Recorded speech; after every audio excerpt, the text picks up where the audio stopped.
Hoy, baliw! Asan yung pera? Nasaan?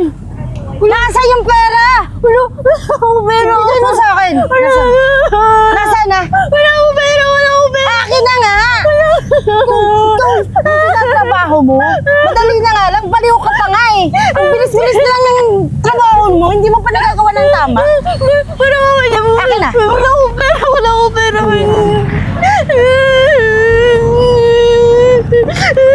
Oy, kita mo, akin na. Ayaw may bigay? Wala.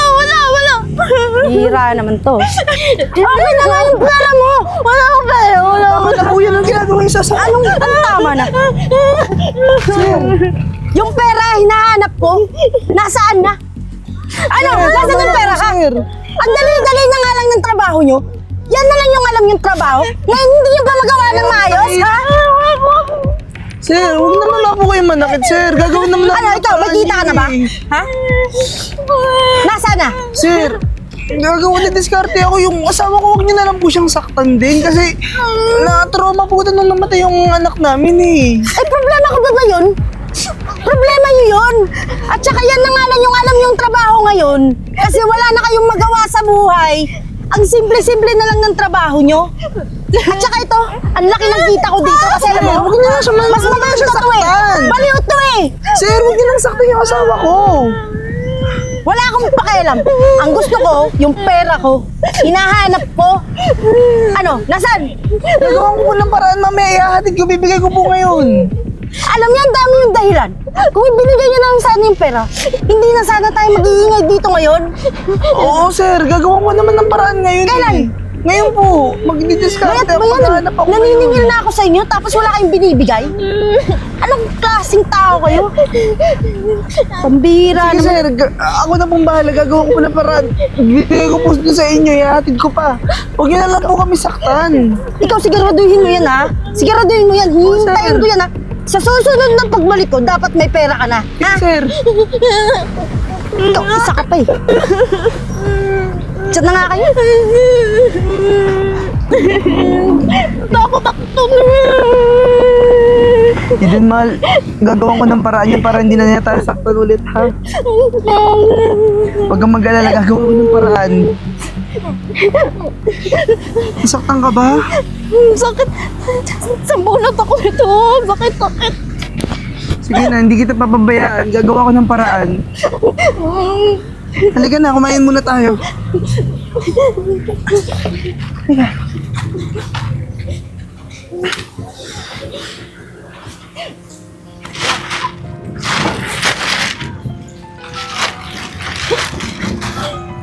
Hoy! Asan na yung hoy? Akin na. Akin na. Wala akong pera. Wala na naman. Di ba kagagaling ko lang nung nakarang araw?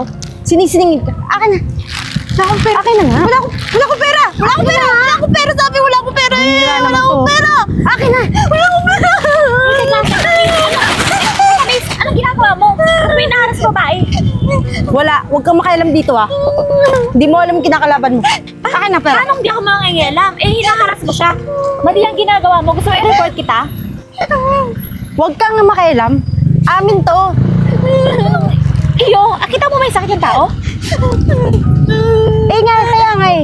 Yan lang yung alam niyang ginagawa niya. Wag ka Kasi na. yan yung sakit niya. Yan lang yung kayang gawin niya. Akin na pera. Ano ba, ba't ka nanghingi ng pera?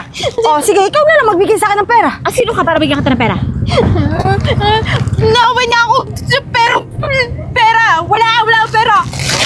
Malis ka! Malis ka na eh. Babalikan kita ha. Babalikan kita ha. Ikaw huwag kang makialam ha. Manda kayo. Babalikan. Hindi ka na bumalik. I-report kita. Okay ka lang ba, miss? Miss? Inuwi ako. Nalagi ako. Nahingi pera. Wala akong pera. Di mo. Kalma ka. Wala akong pera dito. Kalma ka, kalma. Kalma ka lang. Hinga. Hinga malalim. Huwag na umiyak. Mahal, ano nangyari sa'yo? Ba't umiiyak ka na naman? Bakit tao? Pera. Wala akong pera. Hindi. Wala naman nanakit sa'yo. Andito na ako. Ano nangyari? Meron kasi kaninang babae. Hinaharas siya. Hiningi siya ng pera. Paulit-ulit. Sino? Si Yvette na naman? Basta malaking babae. Oo, yung matabang tomboy na mayabang. Oo, Tama nangingi talaga ng na pera. ugali nun. Pati yung asawa ko na may kapansanan sa utak ngayon na pinagdaanan namin, pinapatulan niya. Ma'am, hindi naman po ganito yung asawa ko noon eh. Simula po nung namatay yung mga anak namin sa sunog, na-trauma po. Ang dami niya namang iniisip lagi-lagi, nagkakaganto, umiiyak siya. Tapos yung tomboy na mayabang na yun, yung vet, sinasaktan niya pa. Hindi lang siya, ako din naman minsan eh. So, hindi siya napa-therapy simula yung event na nangyari na yun. Hindi pa po eh. Wala naman po kami pera eh. Wala pong tumulong sa amin na ibang kamag-anak namin. Kami lang po yung nandito. Ay, naku, lalala yan pag hindi yan naagapan agad. Alam mo, may tutulong ko. Meron akong available na trabaho sa company ko. Baka gusto mong ipasok kita. Ma'am, naku ma'am, malaking tulong po yan sa amin. Malaking bagay po yan para sa asawa ko para mapaggamot ko siya.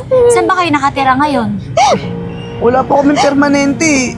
Kalat-kalat lang kami dito sa plaza. Pwede kayo makituloy muna sa akin pansamantala para yung environment niya is nababago din. Hindi ganito ang nakikita niya palagi para kumalma siya. Tingnan mo, Sige. na-trauma sa Ma'am, naku ma'am, malaking pandadarag bagay mo. po talaga. Mahal, may tutulong na sa atin no, si ma'am. Tutulungan niya tayo. Magkakaroon na daw ako ng trabaho. Yung anak Hindi. Papagamot kita, mahal ha. Gusto ko yung anak natin eh. Gusto ko yung baby natin, yung anak Ako natin. nang bahala eh. Gagaling ka ha. Gagaling ka, ma'am. So, ganito na lang. Total, pupunta akong office ngayon. Sumama na kayo sa akin para ma-explain ko rin sa'yo yung mga gagawin mo. Sige po. Naku, maraming salamat po ah. Tara na. Halika na. Basura. Sige po, muna natin. tara na. Halika na. Miss Arian, maraming salamat po ah. Tinulungan niyo kami ng asawa ko. Wala yun. Ito nga pala yung office ko. So, bibigyan kita ng trabaho para naman gumaan ang buhay nyo. Admin, madaling trabaho lang yun. May mag-a-assist naman sa'yo dito. Naku ma'am, maraming salamat po ah. Gagawin ko po lahat. Mabilis po ako matututo. Kailangan ko po kasi mapatherapy tong asawa ko para gumaling na po siya eh. Speaking of therapy, meron kami dito HMO. Coverage yung beneficiaries, which is your wife. So, libre lang yun. So, 1 year, may 250,000 na limit. Wow, malaking tulong yun At ma'am. least, hindi mababawasan yung sahod mo. Di ba? Meron nang pang-provide sa needs ng asawa mo. Naku ma'am, maraming salamat po ah. Mahal, gagaling ka na ha. Makikita na rin natin yung mga anak natin. Naku mahal, mga anak natin dadalawin natin sila sa kanilang puntod. Tapos, ang importante, gumaling ka na muna ngayon. Tsaka ko na sa'yo ipapaliwanag lahat. Pag gumaling ka, kakain tayo ng maraming masasarap na pagkain. Ha? Yung paborito ko. Sige po ma'am, maraming salamat Kaya po. sige, bukas pumasok ka 8 a.m. to 5 p.m. ang pasok. So habang nagte-therapy siya, andito ka. So at least may mag-a-assist sa kanya. Ma'am, di ba po sabi nyo, meron po kaming tutuluyan dito sa opisina na... Merong sleeping quarter dito, so pwede kayo matulog doon. May bedroom, kumpleto naman amenities niya. So, sige na.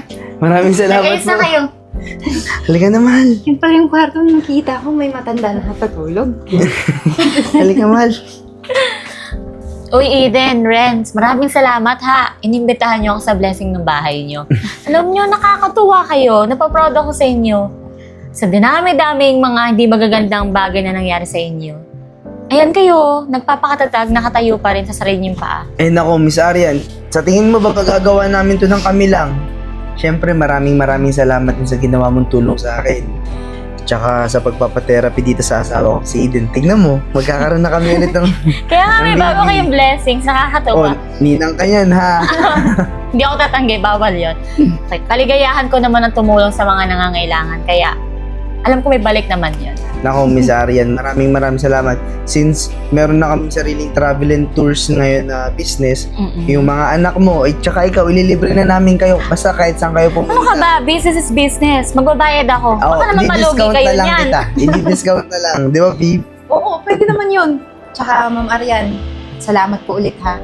Kasi kung hindi dahil sa inyo, hindi ko alam kung kailan ako gagaling. Siguro, nasa mental na ako. Ano ka ba? Think positive nga. Ang tatag mo kaya, may motivasyon ka para gumaling. Dahil nagpakatatag ka habang nagte-therapy. O ayan o, gumaling ka. Di ba nakakatawa yung outcome? Tapos, Eh, bago pa kayong anghel na darating. malapit na po yan. Kabuhanan niya na. Baka anytime, pwede na siya manganak ngayon. Ay naku, huwag ka masyado magpakapagod ha. May hirap masies, kaya huwag ka magpakatagdag dyan. At huwag mo sento. Ay naku, papangit ang anak nyo. Siyempre naman. Noted po. O siya, mauuna na ako ha. May lakad pa kasi ako eh. Mag-ingat kayo. Mag-ingat ka. Thank you, Miss Aria. Bye-bye. Bye-bye. Ah, Upo muna tayo. Yeah. mahal. Nag-text kanina si Angel, naalala mo? Yung pulubing tinulungan natin. Yung...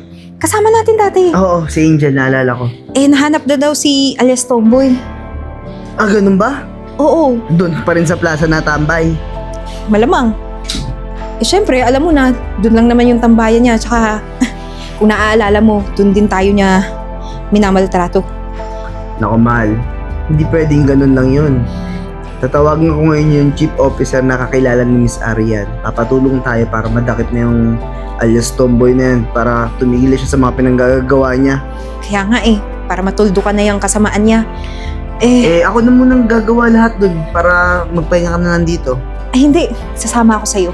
Gusto ko rin siya Sigurado ka, makita. baka mamaya, yung baby natin. Ako, huwag kang mag-alala. Sabi nga ni Miss Arian, matatag daw ako. O siya, tara na. Ay ka na. Bago pa lumayo yung alias Tomboy na yan. Ay ko. Sir, hindi pera, sir. Baliw ka? Sir, pera. Pera, sir. Hingi ako. Hoy, Pera. maayos ka. Alam ko na yung modus mo. Hindi, pera, sir. Pera. Pera. Alam mo ba nandito ako ngayon? Ha?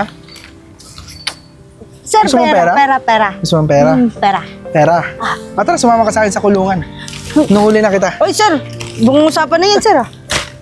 Sir, ibang usapan na yan, sir. Naghahanap buhay lang ako. O, hindi lumabas din yung tunay mong anyo. Di ba ikaw si alias Tomboy? Ha? Di ako yun, sir. Baka kamukha ko lang. Ay, kasing katawan, sir. Baka. Mama ka sa presinto. Andito yung nagre-reklamo Sir, sa'yo. ayoko, sir. Ma'am, sir! Oy. Sir, huwag naman, sir. Kanang umano. O Chip, mabuti naman nahuli mo na si alias Tomboy. Ay! Ano? Papanggap ka pa ngayon? Sino ba kayo? Ano sino?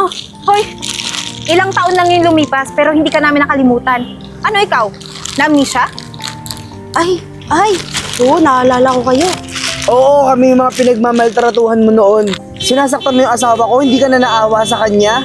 Ay, hindi wala akong ginagawa masama sa inyo Ano magmaang-maangan? Hoy, ikaw tomboy ka.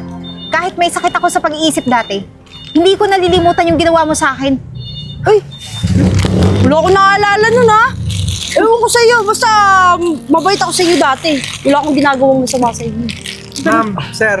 Ka namang maang-maangan. Mukhang yan na yung may sakit sa utak ngayon Nagpapanggap ka pa ngayon, ha? Huwag ka na magmaang-maangan talaga kasi alam naman namin yung karakas mo tsaka hindi lang kami nagreklamo ng ginagawa mo ng ganong kasamaan mo. Ilang patong-patong na ba yung reklamo dyan, Chip? Apat na yung nare-receive namin. Uy, Ah, dami ma'am. naman nun. Ma'am, sir. Galing ko na to sa kulungan. Sumunod na lang po kayo para makapag-file kayo ng reklamo. Sige po, Chip. Maraming salamat po, Tsaka sana magbago ka na kung makalaya ka man sa kulungan. Pero sisiguraduhin namin na mabubulok ka doon. Sorry na. Huwag niyo na ako ipakulong. Amin naman ako Tsaka, hihingi naman ako ng sorry. Huwag niyo na lang Okay, ako tama na, ipakulong. Chip. Umamin din. Nanghihingi na nga lang ako. Wala nang sorry. Chef! Sa kulungan, Malis ka na. magpaliwanag. Chef, huwag naman, Chef. Nagpapaliwanag na nga ako Kaya mo, nung tayong kalat ka rin pa kita. Uy, sige na. Baka naman. Mabuti na lang, nahuli na yung tomboy na yun. So, kung mai-stress ako, parang manganganak na yata ako. Alam mo, sa dami-dami kong kaibigan ng mga tomboy, lahat napakabait. Ayun, yun yung napakasama, ubod ng sama. Pero, Mahal, huwag ka na ma-stress yung, yung baby natin, Mamaya, ano pang aray! Mahal, teka lang. Aray, Mahal? mahal, manganganak na yata ako. Teka lang. Wait lang, sige, halika na. Tatakbo na kita sa ospital.